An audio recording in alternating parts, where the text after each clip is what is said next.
നേതാവ് അരുൺകുമാർ കൂടി ടെലിഫോൺ ലൈനിൽ ചേരുന്നുണ്ട്. ശ്രീ അരുൺകുമാർ, കഴിഞ്ഞ 2 ദിവസമായി കണ്ണൂരിൽ നടക്കുന്ന കാര്യങ്ങളൊക്കെ നമ്മൾ കാണുന്നുണ്ട്. ഇന്നിപ്പോൾ SFI പ്രവർത്തകർ കണ്ണൂർ നഗരത്തിൽ നടത്തിയ പ്രകടനത്തിനിടെയും അക്രമമുണ്ടായി. എന്താണ് അവിടെ നടക്കുന്നത്? അല്ല, കണ്ണൂർ എന്താണ് നടക്കുന്നതിനെ കുറിച്ച് കൃത്യമായി വ്യക്തമാണല്ലോ. 2 ദിവസമായിട്ട് വളരെ സമാധാനപരമായി വളരെ ക്രമസമാധാന പരിപാലനത്തോടെ ഒരു പ്രശ്നങ്ങളുമില്ലാതെ മുന്നോട്ട് പോകുന്ന ജില്ലയാണ് കണ്ണൂർ ജില്ല. ഈ കണ്ണൂർ ജില്ലയെ സംഘർഷഭരിതമാക്കി മാറ്റണമെന്ന് ചില ആളുകൾ കൃത്യമായി ഉദ്ദേശിക്കുന്നുണ്ട്. അത് ഉദ്ദേശിക്കുന്നത് കേരളത്തിൽ സജീവമായി കഴിഞ്ഞ 2 മാസമായി ഇടതുപക്ഷ ജനാധിപത്യ മുന്നണി സർക്കാരിന്റെ 4ാം വാർഷികത്തോടനുബന്ധിച്ച് ചർച്ച ചെയ്യപ്പെടുന്ന വികസനത്തിന്റെ രാഷ്ട്രീയം ചർച്ച ചെയ്യരുത്. അതേപോലെ തന്നെ UDF-ൽ പ്രത്യേകിച്ച് കോൺഗ്രസിൽ ഇപ്പോൾ നടന്ന പുനഃസംഘടനയുമായി ബന്ധപ്പെട്ടുകൊണ്ട് മുൻ KPCC പ്രസിഡന്റ് ഇന്നലെ അടക്കം മാധ്യമങ്ങളോട് പറഞ്ഞ ചില സത്യങ്ങളുണ്ട്. ആ സത്യങ്ങൾ പോലും ചർച്ച ചെയ്യപ്പെടരുത്. ഈ ഉദ്ദേശത്തോടെ കോൺഗ്രസ് പ്ലാൻ ചെയ്ത് യൂത്ത് കോൺഗ്രസിലൂടെ നടപ്പാക്കുന്ന രാഷ്ട്രീയ നാടകമാണ് കണ്ണൂർ നടക്കുന്നത്. അതിന്റെ ഭാഗമായിട്ടാണ് ഒരു സംഘർഷമോ ഒരു മറ്റ് സാഹചര്യങ്ങളോ ഇല്ലാത്ത മലപട്ടണത്ത് ഇത്തരത്തിൽ വന്ന് വെല്ലുവിളിച്ച് പ്രകോപനമുണ്ടാക്കി CPM-ന്റെ പാർട്ടി ഓഫീസിന് കല്ലെറിഞ്ഞ് ശ്രീ ധീരജിനെ കൊലപ്പെടുത്തിയ സഖാവ് ധീരജിനെ കൊലപ്പെടുത്തിയ കത്തി ഞങ്ങൾ സൂക്ഷിച്ചു വെച്ചിട്ടുണ്ട്. അതിന്റെ മൊന വേണമെങ്കിൽ ഒന്നോടൊന്ന് മിനുക്കി ഞങ്ങൾ രംഗത്തേക്ക് ഇറങ്ങാം എന്നൊക്കെ പറഞ്ഞ് ഏറ്റവും പ്രകോപനപരമായിട്ടുള്ള മുദ്രാവാക്യം വിളിച്ച് ഈ ആക്രമണ പരമ്പരയ്ക്ക് തുടക്കം കുറിച്ചത് ആരാണെന്ന് എല്ലാവർക്കും വ്യക്തമാണ്. യൂത്ത് കോൺഗ്രസിന്റെ സംസ്ഥാന പ്രസിഡന്റ് വ്യാജ വോട്ടിലും വ്യാജ സർട്ടിഫിക്കറ്റും മറ്റു കാര്യങ്ങളൊക്കെ വെച്ചിട്ട് ജയിച്ച ആള് വന്ന് സംഘർഷത്തിന് തിരികൊളുത്തിയിട്ട് പുള്ളി പോയി. അതിനുശേഷം വ്യാപകമായി യൂത്ത് കോൺഗ്രസിനോട് ആക്രമണം അഴിച്ചുവിടാനും പറഞ്ഞു. ആ ഒരു സാഹചര്യമാണ് ഇന്നലെയും ഇന്നും കാണുന്നത്.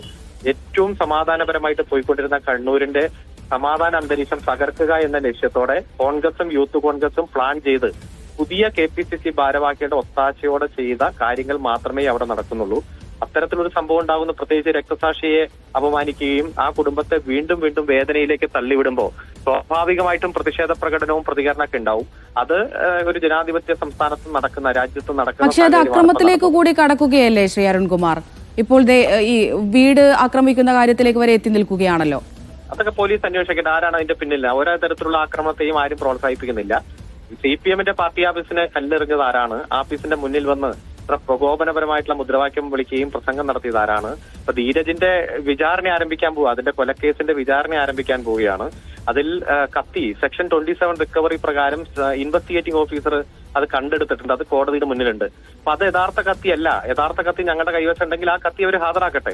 ആ കത്തി ഉപയോഗിച്ചുകൊണ്ട് വേണ്ട ക്രിയ ചെയ്യാനായിട്ട് ഇറങ്ങിത്തിരിക്കുകയാണെങ്കിൽ അത് പൊതുസമൂഹം അത് നേരിട്ടുള്ളൂ. കാരണം അത്തരത്തിൽ കോൺഗ്രസും യൂത്ത് കോൺഗ്രസും നടത്തുന്ന പ്രകോപനപരമായിട്ടുള്ള ഇടപെടലും സമൂഹത്തിൽ വിള്ളലുണ്ടാക്കാനും എങ്ങനെയെങ്കിലും അക്രമം പ്രോത്സാഹിപ്പിച്ചാൽ മാത്രമേ കേരളത്തിന്റെ പൊതുരംഗത്ത് ഇപ്പൊ ചർച്ച ചെയ്തുകൊണ്ടിരിക്കുന്ന വികസനത്തിന്റെ രാഷ്ട്രീയം ചർച്ച ചെയ്യാതിരിക്കൂ. പിന്നെ ഇവിടെ ഭീകരാക്രമണത്തിന് മറുപടി ഗവൺമെന്റ് കൊടുക്കുമ്പോഴാണല്ലോ അവര് കോൺഗ്രസിന്റെ നേതാക്കന്മാരെ പ്രഖ്യാപിച്ചത്. കാരണം KPCC പ്രസിഡന്റ് അടക്കം അന്ന് K. മുരളീധരൻ തന്നെ പറഞ്ഞു, യഥാർത്ഥ പടക്കം അതിർത്തിയിൽ പൊട്ടുമ്പോൾ ഇവിടെ ചെറിയ പടക്കങ്ങൾ പൊട്ടാതെ ഞങ്ങൾ ശ്രദ്ധിച്ചു എന്ന്. അപ്പോ ശ്രീ K. സുധാകരൻ മാധ്യമങ്ങളോട് പ്രതികരിച്ചപ്പോ ഇവിടെ ഉണ്ടായിട്ടുള്ള അവഗണനയും അദ്ദേഹം നേരിട്ട പല പ്രശ്നങ്ങളും വിവരിക്കുകയുണ്ടായി. കോൺഗ്രസിന്റെ ഹൈക്കമാൻഡിനെ തന്നെ തള്ളി പറഞ്ഞു. അത് ഇന്നലെ സജീവമായിട്ട് വൈകുന്നേരം മാധ്യമങ്ങളിൽ ചർച്ചയാകും. അത് ആകാതിരിക്കാൻ വേണ്ടിയിട്ട് അക്രമം അഴിച്ചുവിടാൻ യൂത്ത് കോൺഗ്രസ് അടക്കം എടുത്ത തീരുമാനമാണ്.